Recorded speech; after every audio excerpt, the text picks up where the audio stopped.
সুপ্রিয় দর্শক, আসসালামু আলাইকুম। আপনাদের সবাইকে স্বাগত জানাচ্ছি এখনকার আলোচনায়। আপনাদের সঙ্গে আছি আমি সিরাজুল ইসলাম। দর্শক, ইরান এবং আমেরিকার মধ্যে ঐতিহাসিক চুক্তি হয়েছে বলা যায়। এটি শান্তি চুক্তি। এই চুক্তির পর সারা বিশ্বে এক রকমের প্রতিক্রিয়া সৃষ্টি হয়েছে এবং এটা অবশ্যই পজিটিভ প্রতিক্রিয়া। সারা বিশ্ব অভিনন্দন জানাচ্ছে, স্বাগত জানাচ্ছে এবং এই চুক্তি যাতে যথাযথভাবে বাস্তবায়ন হয় সে কথা বলছে। অভিনন্দন জানিয়েছে জাতিসংঘ মহাসচিব অ্যান্তোনিও গুতেরেস, অভিনন্দন জানিয়েছে ব্রিটেন, ফ্রান্স, জার্মানি, ইটালি, অভিনন্দন জানিয়েছে জাপান, অস্ট্রেলিয়া, নিউজিল্যান্ড, তুরস্ক, কাতার, পাকিস্তান। তারা সবাই আশা করেছে এই চুক্তি বাস্তবায়ন হবে এবং মধ্যপ্রাচ্যে শান্তি আসবে। তবে অনেকেই এই চুক্তি বাস্তবায়ন হবে কিনা তা নিয়ে সংশয় প্রকাশ করেছেন, বিশেষ করে ইসরায়েলের কারণে। অনেকেই বলেছেন যে ইসরায়েল এই চুক্তি বাস্তবায়ন করতে দেবে কিনা সেটাই হলো বড় প্রশ্ন। তারা সাবোটাজ করতে পারে। এমনকি ডোনাল্ড ট্রাম্পের প্রশাসন থেকে কিছুদিন আগে পদত্যাগ করা জাতীয় নিরাপত্তা কর্মকর্তা জো কেন্ট, তিনি সরাসরি বলেছেন আমেরিকান প্রশাসন যতক্ষণ পর্যন্ত না ইসরায়েলকে তহবিল যোগান দেওয়া বন্ধ করবে ততক্ষণ এই চুক্তি বাস্তবায়নের সম্ভাবনা কম। অর্থাৎ আমেরিকা যতক্ষণ পর্যন্ত ইসরায়েলকে আর্থিকভাবে সহায়তা দিতেই থাকবে ততক্ষণ পর্যন্ত ইসরায়েল এই চুক্তি বানচালের নস্যাতের চেষ্টা করবে। তার মানে তার সামরিক সক্ষমতা, আর্থিক সক্ষমতা যতক্ষণ পর্যন্ত ভালো থাকবে ততক্ষণ পর্যন্ত সে এই চুক্তি বাস্তবায়নের পথে বাধা হয়ে দাঁড়াবে। প্রশ্ন হচ্ছে, এই যে যারা ইসরায়েলের ব্যাপারে সন্দেহ সংশয় প্রকাশ করছেন, আসলে তারা সঠিক বলছে না ভুল বলছেন? এই চুক্তি বাস্তবায়ন হবে কি হবে না? এই চুক্তি বাস্তবায়নের ক্ষেত্রে মার্কিন প্রশাসন অ্যাকচুয়ালি কতটা কার্যকর ভূমিকা পালন করবে? ইরান এই চুক্তি বাস্তবায়নের ক্ষেত্রে সঠিকভাবে এগিয়ে যাবে কি না? সর্বোপরি এই চুক্তির মাধ্যমে ইরান এবং আমেরিকা কি পেল? ইরানের পরমাণু কর্মসূচি কি বন্ধ হয়ে যাচ্ছে, নাকি ইরানের হাতে যে সমৃদ্ধ ইউরেনিয়াম রয়েছে সেই সমৃদ্ধ ইউরেনিয়াম আমেরিকার হাতে তুলে দিতে হবে? কি হবে? এবং ইরান আসলে কি পাচ্ছে? হরমুজ প্রণালী কি খুলে যাচ্ছে নাকি যাচ্ছে না? এরকম অনেক প্রশ্ন আছে, অনেক বিষয়ের সমাধান এই চুক্তির ভেতরে আছে। সুপ্রিয় দর্শক, এই বিষয়গুলো নিয়ে আমি একেবারে পার্ট টু পার্ট প্রত্যেকটা বিষয় নিয়ে আমি এখানে বিস্তারিত আলোচনা করার চেষ্টা করব। আলোচনা একটু লম্বা হতে পারে, আমি আশা করি ভিডিও ভালো লাগবে এবং আপনারা শেষ পর্যন্ত সঙ্গে থেকে এই বিস্তারিত বিষয়গুলো জানার চেষ্টা করেন, তাহলে আপনাদের ভেতরে যে সমস্ত প্রশ্ন আছে সেগুলোর অবসান ঘটবে। চলুন দর্শক, আমরা বিস্তারিত আলোচনা করি। তার আগে বলে রাখি, এই আলোচনা, এই ভিডিও যদি ভালো লাগে তাহলে আপনারা সবাই নিশ্চয়ই লাইক, কমেন্ট, শেয়ার করবেন এবং চ্যানেলটি সাবস্ক্রাইব করে সাথেই থাকবেন প্লিজ। দর্শক, চলুন এবার আলোচনায় যাই। সর্বপ্রথম কথা হচ্ছে, কি বিষয় নিয়ে কি কথা বলে এই চুক্তি হলো? এই চুক্তির মোট 14টি পয়েন্ট, 14টি কন্ডিশন। এই কথাগুলো আমেরিকা এবং ইরান বাস্তবায়ন করবে, এইভাবে কথা দিয়েছে এই সমঝোতার ভেতরে, এই প্রাথমিক চুক্তির ভেতরে। এই চুক্তি কিন্তু এখনও সই হয়ে যায়নি। ইরান এবং আমেরিকার পক্ষ থেকে একদম আনুষ্ঠানিকভাবে ডিক্লেয়ার করা হয়েছে যে হ্যাঁ, আমরা এই চুক্তিতে এই পয়েন্টে রাজি। দুই পক্ষ একমত হওয়ার পরেই এই সমঝোতার বিষয়টা ক্লিয়ার করা হয়েছে এবং চুক্তিটা সই হবে। এই প্রাথমিক সমঝোতা যেটা বা প্রাথমিক চুক্তি যেটা, এটা সই হবে সুইজারল্যান্ডের জেনেভা শহরে আগামী শুক্রবার। পাকিস্তানের ইসলামাবাদে হচ্ছে না, হচ্ছে সুইজারল্যান্ডের জেনেভা শহরে। কেন পাকিস্তানের রাজধানী ইসলামাবাদে হলো না আমি শিওর না, তবে যাই হোক, এই চুক্তির ব্যাপারে ইরানের আগেই বলা যায় পাকিস্তান ঘোষণা দিয়েছিল যে দুই পক্ষের ভেতরে সমঝোতা একদম চূড়ান্ত পর্যায়ে। গত রাতে পাকিস্তানের প্রধানমন্ত্রী শাহবাজ শরীফ চুক্তিকে স্বাগত জানিয়েছেন এবং তিনি জানিয়েছেন অনেক গভীর আলাপ আলোচনার পর এই চুক্তি শেষ পর্যন্ত চূড়ান্ত হলো, সমঝোতা হলো এবং এখন বাকি যে কাজটুকু আছে চূড়ান্ত চুক্তির জন্য যে সমস্ত আলাপ আলোচনা সেগুলো পজিটিভলি এগিয়ে যাবে বলে তিনি আশা করেছেন। আগামী শুক্রবারে এই চুক্তি সই হবে। সই হওয়া মানেই আনুষ্ঠানিকতা কমপ্লিট হলো। প্রাথমিক চুক্তি মনে রাখতে হবে, এই চুক্তির কিন্তু দুইটা অধ্যায়। একটা অধ্যায় হচ্ছে এই যে 14টা পয়েন্টের উপরে ভিত্তি করে যে সমঝোতা হলো এটা প্রাথমিক চুক্তি, আর চূড়ান্ত চুক্তি হবে এই চুক্তি সই হওয়ার পরে আমেরিকা ইরানের জন্য কিছু শর্ত পালন করবে। সেই শর্ত পালন করার পর আমেরিকা এবং ইরানের মধ্যে দ্বিপক্ষীয় আলোচনা শুরু হবে, মূল আলোচনা। তো প্রাথমিক আলোচনায় কি আছে, প্রাথমিক সমঝোতায় কি আছে, আমি আপনাদের সামনে সেই কথাগুলো একটু তুলে ধরি। সকালে আমি যদিও লাইভে বিস্তারিত তুলে ধরেছিলাম চুক্তির শর্তগুলো কি কি, তারপরেও আমি এখন আরেকবার শর্তগুলো তুলে ধরি সংক্ষেপে, তুলে ধরে তারপরে আমি মূল আলোচনায় চলে যাই। একদম আমি পড়ে পড়ে শোনাই। প্রথম শর্ত হচ্ছে লেবানন সহ সব ফ্রন্টে স্থায়ীভাবে যুদ্ধ বন্ধ হবে। 2 নম্বর হচ্ছে ইরানের অভ্যন্তরীণ বিষয়ে হস্তক্ষেপ না করা এবং ইসলামী প্রজাতন্ত্রের সার্বভৌমত্বের প্রতি সম্মান। 3 নম্বর হচ্ছে 30 দিনের মধ্যে নৌ অবরোধ সম্পূর্ণভাবে প্রত্যাহার। 4 নম্বর হচ্ছে ইরানের চারপাশ থেকে মার্কিন সেনা প্রত্যাহারের প্রতিশ্রুতি। 5 নম্বর হচ্ছে ইরানি ব্যবস্থাপনায় 30 দিনের মধ্যে হরমুজ খুলে দেয়া। 6 নম্বর হচ্ছে তেল ও তেলজাত পণ্য রপ্তানির উপর থেকে নিষেধাজ্ঞা স্থগিত, নিজস্ব অর্থের উপর পূর্ণাঙ্গ প্রবেশের অধিকার দেয়া।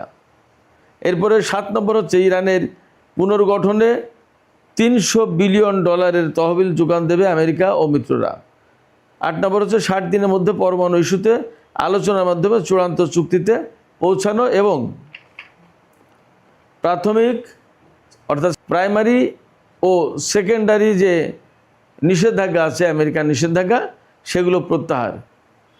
একই সাথে জাতিসংঘ ও IAEA তাদের যে প্রস্তাব রয়েছে ইরানের বিরুদ্ধে বিভিন্ন সময় প্রস্তাব পাশ করেছে, সেই সমস্ত প্রস্তাব প্রত্যাহার করা। 9 নম্বর NPT-তে সই করা দেশ হিসেবে ইরান পরমাণু বোমা বানাতে পারবে না, এই প্রতিশ্রুতি দেবে। আলোচনা চলার সময় আমেরিকা এই অঞ্চলে নতুন করে সেনা মোতায়েন করতে পারবে না এবং ইরানের উপর নতুন করে কোনো নিষেধাজ্ঞা আরোপ করতে পারবে না। 11 নম্বর হচ্ছে 60 দিনের আলোচনার মধ্যে ইরানের আটক থাকা $24 বিলিয়ন মুক্ত করে দেবে আমেরিকা। এই আলোচনা শুরুর আগে অর্ধেক অর্থ ছাড় করতে হবে। এই আলোচনা বলতে ওই যে পরমাণু ইস্যু নিয়ে যে চূড়ান্ত চুক্তির আলোচনা হবে, সেই আলোচনা শুরুর আগে 24 বিলিয়নের ভিতরে 12 বিলিয়ন ইরানকে দিতেই হবে। 12 নম্বরে এই চুক্তি বাস্তবায়ন হচ্ছে কিনা তা দেখভাল করার জন্য একটা তত্ত্বাবধায়ক পদ্ধতি গঠন করতে হবে। 13 নম্বরে চূড়ান্ত চুক্তি জাতিসংঘ নিরাপত্তা পরিষদে অবশ্যই অনুমোদন হতে হবে। এই যে প্রাথমিক চুক্তি, এই চুক্তির ভিত্তিতে তো চূড়ান্ত চুক্তি হবে। সেই চূড়ান্ত চুক্তি যখন হবে তখন অবশ্যই জাতিসংঘ নিরাপত্তা পরিষদে তা অনুমোদন করতে হবে। আর 14 নম্বর, এখানে অনেক গুরুত্বপূর্ণ কথা আছে। শেষ, ইরানের আটকে থাকা অর্থের অর্ধেক ছাড় না দেওয়া পর্যন্ত চূড়ান্ত চুক্তির আলোচনা শুরু করবে না। এরপরে তেল বিক্রির উপর নিষেধাজ্ঞা প্রত্যাহার করতে হবে, নৌ অবরোধ প্রত্যাহার করতে হবে। এটা চূড়ান্ত আলোচনা শুরু করার আগেই এই কাজগুলো করতে হবে। আরও একটা আছে, ইরানের অর্থনৈতিক পুনর্গঠনের ক্ষেত্রে পরিকল্পনা থাকতে হবে। এই 4টা শর্ত এই 14 নম্বরে। এরপরে গিয়ে বলছে চূড়ান্ত চুক্তির ব্যাপারে যা নিয়ে আলোচনা হবে তা হচ্ছে ইরানের হাতে যে সমৃদ্ধ ইউরেনিয়াম আছে সেগুলোর ভাগ্য কি হবে, সেগুলো নষ্ট করে ফেলা হবে নাকি আমেরিকাকে দেওয়া হবে নাকি ইরানের হাতে থাকবে, কি হবে, এইটা নিয়ে আলোচনা হবে। আর একটা বিষয় নিয়ে আলোচনা হবে যে ইউরেনিয়াম এনরিচ করতে পারবে কি পারবে না। আর একটা বিষয় আলোচনা হবে, সেটা হচ্ছে ইরান ইউরেনিয়াম সমৃদ্ধ করতে পারবে কি পারবে না, এটা নিয়ে। তবে ইরানের পরমাণু কর্মসূচি বন্ধ করে দিতে হবে, এই রকম কথা কিন্তু নেই। এই 14 নম্বরের ভেতরে আর একটা বিষয় আছে যে ইরান ক্ষেপণাস্ত্র কর্মসূচি পরিচালনা করতে পারবে কিনা, ইয়ে নিয়ে কোনো আলোচনাই হবে না, এটা এজেন্ডাতেই থাকবে না। এছাড়া আঞ্চলিক যে সমস্ত শক্তি প্রতিরোধকামী সংগঠনগুলোর প্রতি ইরান সমর্থন দেয়, তাদেরকে সমর্থন দেয়া যাবে কি যাবে না, এটা নিয়েও এই আলোচনায় কোনো কথা বলা যাবে না, এটা নিয়ে কোনো আলোচনা হবে না, এজেন্ডাতে থাকবে না। এই হলো মোট 14টা বিষয়। সুপ্রিয় দর্শক, আমরা এই বিষয়গুলো নিয়ে যদি মোটামুটি একটু আলোচনা করি, এই যে শর্ত শরায়েত এগুলো আমরা শুনলাম, আমরা জানলাম, বুঝলাম। এরপরে কিন্তু স্বাভাবিকভাবে প্রশ্ন আসে যে তাহলে এই চুক্তি থেকে, প্রাথমিক যে চুক্তি হলো সেই চুক্তিতে জিতলো কে, হারলো কে, কার লাভ কার ক্ষতি, কে কি পেল। আমরা যদি এগুলো নিয়ে আলোচনা করি, একটু ব্যাখ্যা বিশ্লেষণ করার চেষ্টা করি, তাহলে দেখব যে এই চুক্তি থেকে প্রকৃতপক্ষে ইরানই লাভবান হয়েছে, অনেক বেশি লাভবান হয়েছে। এবং আমেরিকার অর্জন কিন্তু খুব একটা নেই। তার কারণ হচ্ছে, অনেকগুলো কারণের ভিতরে একটা কারণ হচ্ছে আমেরিকায় আসলে ডিপ্লোমেসি চালানোর মতো খুব ব্রিলিয়ান্ট কোনো পার্সন এই ডোনাল্ড ট্রাম্পের প্রশাসনে নেই। এটা একদম নির্মম তিক্ত বাস্তবতার সত্য কথা। কেন বলছি যে এই চুক্তি থেকে ইরান বেশি লাভবান হয়েছে? এই চুক্তি থেকে আমেরিকা কী পেয়েছে আগে সেইটা বললে বাকিটা বোঝা যায় যে ইরান লাভবান হয়েছে না ক্ষতি হয়েছে। এই চুক্তি থেকে বেসিক্যালি আমেরিকা যা পাচ্ছে তা হচ্ছে প্রাথমিক চুক্তি থেকে যে হরমুজ প্রণালী খুলে দেওয়া হবে। তো হরমুজ প্রণালী তো দুই পক্ষ আটকে রেখেছে, ইরান এবং আমেরিকা। আমেরিকাও খুলে দেবে, ইরানও খুলে দেবে। তাহলে আমেরিকার অর্জনটা কি এখানে? অর্থাৎ আমেরিকা যেটুকু খুললো সেটুকু ইরানের অর্জন, আর ইরান যেটা খুললো সেটা হচ্ছে আমেরিকার অর্জন। তাহলে এখানে হরমুজ প্রণালী খোলার যে অর্জনটা তার 50-50 ইরান এবং আমেরিকা ভাগাভাগি করে নিল। যদি তাই হয় তাহলে আমেরিকার পাওয়ার মাত্রাটা আরও কমে গেল। কারণ হচ্ছে এই যুদ্ধ শুরুর আগে হরমুজ প্রণালী খোলা ছিল, যুদ্ধ করতে এসে বরং হরমুজ প্রণালী ইরান আটকে দিল। এখন যুদ্ধ করে আমেরিকা যে হরমুজ প্রণালী খুলেছে তা কিন্তু না, চুক্তি করে খুলেছে। চুক্তি কি যুদ্ধের কারণে হয়েছে? না। এই আলোচনায় কি যুদ্ধের কারণে ইরান বসতে বাধ্য হয়েছে? না। বরং এই যুদ্ধের আগেই তো ইরান আমেরিকার সাথে আলোচনায় ছিল। আলোচনায় ছিল না তা তো না, যুদ্ধের কারণে আলোচনা বসেছে তা তো না, যুদ্ধের আগেও তো আলোচনা ছিল। অতএব আমেরিকা যে দাবি করছে, মার্কিন প্রতিরক্ষামন্ত্রী বা যুদ্ধমন্ত্রী পিট হেগসেট তিনি বলছেন যে সামরিক শক্তি প্রয়োগের কারণে, সামরিক শক্তির কারণে, আমেরিকার সামরিক শক্তির কারণে ইরান এই আলোচনা টেবিলে বসতে বাধ্য হয়েছে। নো, একেবারে অ্যাবসলিউটলি মিথ্যে কথা, ভুল দাবি। কেন ভুল দাবি? আমি তো বললাম যে এই যুদ্ধবিগ্রহ আমেরিকার যে সামরিক শক্তির কথা বলছে, এই শক্তি প্রয়োগের আগেই তো ইরান আমেরিকার সাথে আলোচনা করছিল। তাহলে সামরিক শক্তি প্রয়োগের পরে কিভাবে আলোচনা আসলো? বরং সামরিক শক্তি প্রয়োগ করতে এসে আমেরিকা বড় বিপদে পড়ে যায়।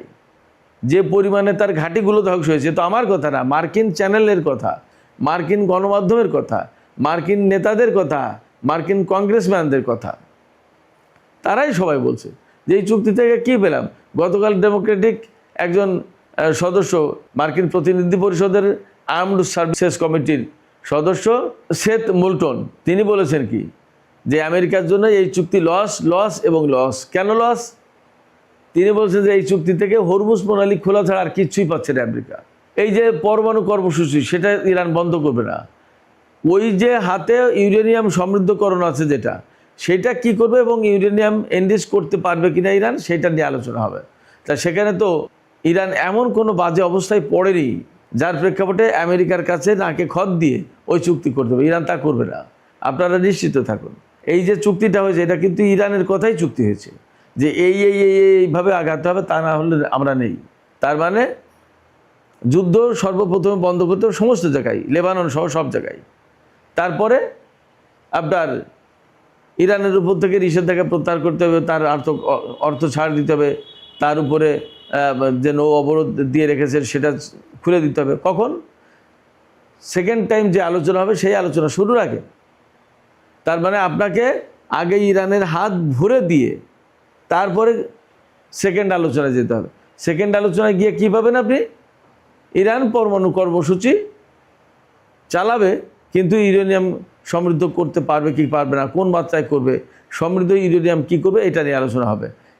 আর ইরান এই কথা বলেছে যে আমরা পরমাণু বোমা বানাবো না। তো এটা তো ইরান সবসময় বলেই আসছে, এর নতুন কথা না। ইরানের পক্ষ থেকে তো আনুষ্ঠানিকভাবে কখনো বলা হয়নি আমরা পরমাণু বোমা বানিয়েছি বা পরমাণু বোমা বানাবো। তারা তো সবসময় বলছে যে আমরা বানাইনি, বানাবও না। অতএব এই কথা ওই চুক্তিতে বলা ইরানের কাছে নতুন কিছু না। তাইলে আমেরিকার অর্জনটা কি? বরং এখন অর্জনটা কি ইরানের? $300 বিলিয়ন দিতে হবে ইরানের পুনর্গঠন। ইরানের যুদ্ধ করেছে, ক্ষয়ক্ষতি করেছে, সেগুলো দেবে না? সেইগুলো দিতে $300 বিলিয়ন, 1-2 বিলিয়ন 3 বিলিয়ন না, $300 billion. 1000 billion $1 trillion. 300 billion dollar, এখানে বিপুল পরিমাণ অর্থ। ইরানের যে 24 বিলিয়ন ডলার আটকে রেখেছে সেগুলো ছাড় দিতে হবে, এবং সেটা ওই ফাইনাল চুক্তি হোক না হোক তার আগেই 24 বিলিয়ন ডলার দিয়ে দিতে হবে।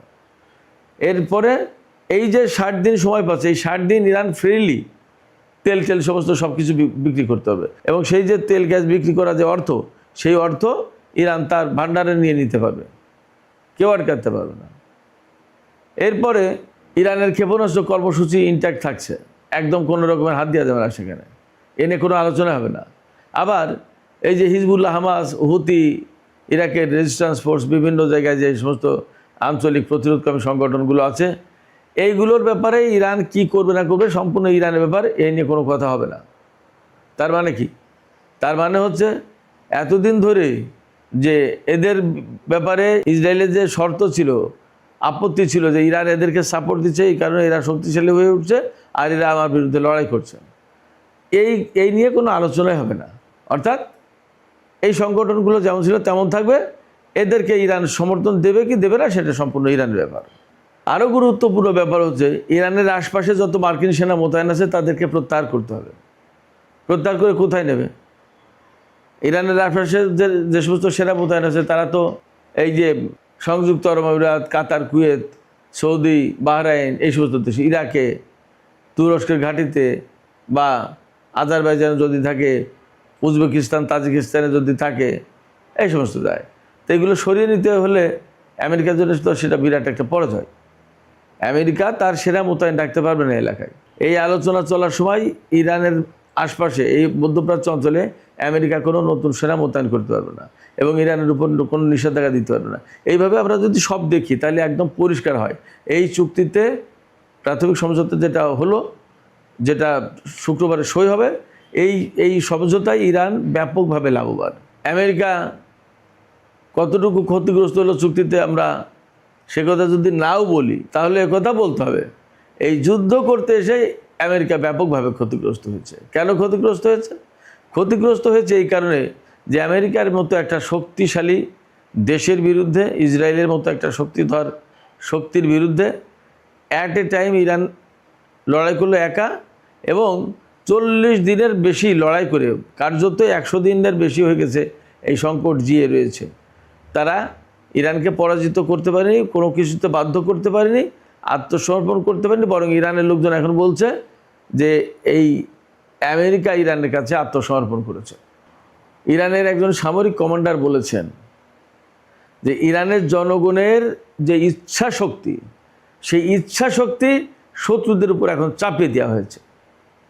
তার মানে এই চুক্তি ইরানের জন্য বিরাট বড় অ্যাচিভমেন্ট, সেইভাবে দেখছে তারা। এই জায়গায় প্রশ্ন আসছে, ইসরায়েল কি এই চুক্তি মানবে? যদি না মানে তাহলে কি হবে? ডোনাল্ড ট্রাম্প প্রশাসন কি এই চুক্তির প্রতি বিশ্বস্ত থাকবে? সেটাও একটা প্রশ্ন। ডোনাল্ড ট্রাম্প প্রশাসন এই চুক্তির প্রতি বিশ্বস্ত থাকবে কিনা সেটা দিয়ে যখন প্রশ্ন, এই কারণে সেই প্রশ্ন আসছে। এর আগে অনেক সময় আলোচনা চলার ভেতরে, কূটনৈতিক আলোচনা চলছে, প্রক্রিয়া চলছে, এর ভেতরে আমেরিকা হামলা চালিয়ে বসেছে, অন্তত দুইবার এরকম হয়েছে। সেক্ষেত্রে ডোনাল্ড ট্রাম্প প্রশাসনকে বিশ্বাস করা আসলে কঠিন। তবে এটাও ঠিক, এই চুক্তি তো তাদের আমলেই হয়েছে, তারা জেনে বুঝে করেছে। এই চুক্তি থেকে যদি বেরিয়ে যায়, ছিঁড়ে ফেলে ওই চুক্তি, বা এই চুক্তিকে যদি তারা অমান্য করে, তাহলে তাদের দুর্নাম বদনাম। যদিও দুর্নাম বদনামের ব্যাপারে ডোনাল্ড ট্রাম্প কতটুকু শঙ্কিত, কতটুকু ভয় পায়, সেটা একটা বড় প্রশ্ন। এবার সে ইসরায়েল মানবে কিনা সেটাও একটা বড় প্রশ্ন। অনেকেই আশঙ্কা করছেন ইসরায়েল এই চুক্তি মানতে নাও পারেন। আমি সকালের লাইভে বলেছিলাম যে ইসরায়েলের মারিফ পত্রিকা সে বলছে, বা আরও কোনো গণমাধ্যমে এসছে, কোনো মন্ত্রী বা নেতা তারা বলছেন যে এই চুক্তি আমেরিকা ইরানের ব্যাপারে, এই চুক্তির সাথে আমরা নেই, আমাদের থাকার কোনো কারণ নেই, আমরা এই চুক্তি মানতে বাধ্য না। এটা আমেরিকা ইরান আর লেবাননের ব্যাপারটা আমাদের ব্যাপার, এটা আমেরিকার ব্যাপার না। আমরা কি করব সেই সিদ্ধান্ত আমাদের। তার মানে দাঁড়াচ্ছে, যদি ডোনাল্ড ট্রাম্পের কথা না শুনে বা মার্কিন সরকারের কথা না শুনে ইসরায়েল এখানে যুদ্ধ খেলায় বর্ত থাকে, তাহলে ইরানকে অবশ্যই ইসরায়েলের বিরুদ্ধে নতুন করে যুদ্ধে জড়াতে হবে। তখন অ্যাসিড টেস্ট হবে ডোনাল্ড ট্রাম্পের প্রশাসনের প্রতি, কারণ ডোনাল্ড ট্রাম্পের চুক্তি ইসরায়েল না মেনে যুদ্ধ করছে। তখন ইরান যদি ইসরায়েলের সাথে যুদ্ধে জড়িয়ে যায়, তাহলে আবার যদি আমেরিকা ইসরায়েলের পক্ষে ইরানের বিরুদ্ধে যুদ্ধে জড়িয়ে যায়, তাহলে ওই সেই জেলাও সেই কদুই হলো। সে কারণে এই চুক্তি বাস্তবায়ন হবে কি না, এই চুক্তি আসলে বিশ্ববাসীর জন্য শান্তির কারণ, লাভের কারণ হবে কি না, তা মূলত অনেকটা নির্ভর করছে ইসরায়েলের উপরে। ইসরায়েল যদি এখানে এদিক ওদিক করে তাহলে এই চুক্তি বাস্তবায়নের সম্ভাবনা খুবই কম। সুপ্রিয় দর্শক, আলোচনা শেষ করব। আলোচনা শেষের আগে আমি একটা মতামত, আমার মতামত দিয়ে রাখি। এই চুক্তি যাতে লঙ্ঘন করতে না পারে তার জন্য একটা ক্লজ থাকা উচিত যে এই চুক্তি লঙ্ঘন করলে তার বিরুদ্ধে কী ধরনের ব্যবস্থা নেওয়া হবে। তবে একই সাথে আর একটা কথা থেকে যাচ্ছে, সেটা হলো যে এই যে যুদ্ধ বিগ্রহ হলো, যুদ্ধের ক্ষতিপূরণ দেবে, অনেক চুক্তি হচ্ছে, অনেক কিছু হবে, কিন্তু ইরানের সর্বোচ্চ নেতা থেকে শুরু করে যে সমস্ত বড় বড় কর্মকর্তা, মন্ত্রী, মিনিস্টার, বিজ্ঞানী যারা শহীদ হলেন, তাদের জীবনের মূল্য কি হবে এবং তাদের জীবনের কি হবে, অর্থাৎ তাদেরকে কি আর ফিরিয়ে দেওয়া যাবে, কেন যুদ্ধ করলো এবং তাদেরকে হত্যা করা হলো, এই ব্যাপারে ইসরায়েল আমেরিকাকে জবাবদিহিতার আওতায় আনার জন্য কোনো ব্যবস্থা নেওয়া উচিত কিনা সে প্রশ্ন কিন্তু থাকলো। সুপ্রিয় দর্শক, এখনকার আলোচনা এখানে শেষ করতে চাই। যাবার আগে আপনাদের কাছে প্রশ্ন করি, আপনাদের মতামত জানতে চাই। অনেকেই আশঙ্কা করছেন ইসরায়েল এই চুক্তি বাস্তবায়ন হতে দেবে না বা মাঝখানে নাশকতামূলক তৎপরতা চালাতে পারে, স্যাবোটাজ করতে পারে। আপনাদেরও কি এমনটাই মনে হয়, নাকি আপনারা মনে করেন এই চুক্তি স্বাভাবিকভাবে বাস্তবায়ন হবে যেহেতু আমেরিকা আছে? আপনাদের মতামত জানিয়ে কমেন্টে লিখতে পারেন। আর ভিডিও ভালো লাগলে লাইক, কমেন্ট, শেয়ার করবেন এবং চ্যানেলটি সাবস্ক্রাইব করে প্লিজ সাথেই থাকবেন। সুপ্রিয় দর্শক, এখনকার মতো আলোচনা এখানেই শেষ করতে চাই। আপনারা সবাই অনেক অনেক ভালো থাকুন। আল্লাহ হাফেজ।